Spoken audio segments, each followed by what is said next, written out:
ಪಾ ಕಾಂತಾರ ಸಿನಿಮಾ ಬಿಡುಗಡೆಯಾಗಿ ಥಿಯೇಟರ್ ಅಲ್ಲಿ ಎಲ್ಲರೂ ಸಿನಿಮಾ ನೋಡ್ತಾ ಇದ್ದಾಗ ಹೇಗೆ ರಿಷಬ್ ಸರ್ ಅಲ್ಲಿ ಎಲ್ಲರೂ ಅವ್ರು ನಂಬುವಂತಹ ದೇವರನ್ನ ಕಾಣ್ತಿದ್ರು.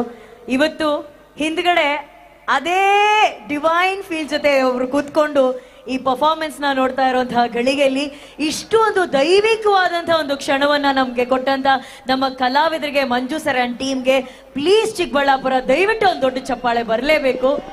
ಇದು ಚಪ್ಪಾಳೆಗೂ ಮೀರಿದಂತಹ ಒಂದು ಕಾರ್ಯಕ್ರಮ ಇವತ್ತು. Thank you Manju sir, thank you. But ವಿಶೇಷವಾಗಿ ಈ ರೀತಿಯ ಒಂದು ಮ್ಯೂಸಿಕ್ ಆಗಿರ್ಬೋದು, ಈ ರೀತಿಯ ಒಂದು ಜಾನರ್ ಆಗಿರ್ಬೋದು, ಅಜನೀಶ್ ಸರ್ ಅವರು ಸಂಗೀತ ನಿರ್ದೇಶಕರು. ಅಜನೀಶ್ ಸರ್ಗೆ ಒಂದು ದೊಡ್ಡ ಚಪ್ಪಾಳೆ ಚಿಕ್ಕಬಳ್ಳಾಪುರ. ನಾನು ಹೇಳ್ದೆ ತಾನೆ ರಿಷಬ್ ಸರ್ ಇಲ್ಲೇ ಇರ್ತಾರೆ ಅಂತ. ಶೆಟ್ರೆ ಹೇಗನ್ಸ್ತು ಶೆಟ್ರೆ ಪರ್ಫಾರ್ಮೆನ್ಸ್? ಅದ್ಭುತ ಅದ್ಭುತ.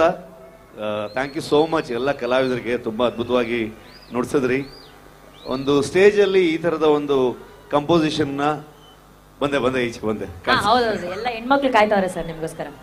ಇಂಥ ಒಂದು ಕಂಪೋಸಿಷನ್ ನ ಒಂದು ಸ್ಟೇಜ್ ಅಲ್ಲಿ ಲೈವ್ ಆಗಿ ನುಡಿಸೋದು ಅಷ್ಟು ಸುಲಭವಾದಂತಹ ಮಾತಲ್ಲ. ಸಂಗೀತದಲ್ಲಿ ದೈವಿಕತೆ ಇರಬೇಕು, ಅದು ಇದ್ದೇ ಇದೆ, ಅದು ಕಾಣಿಸ್ತಾ ಇದೆ.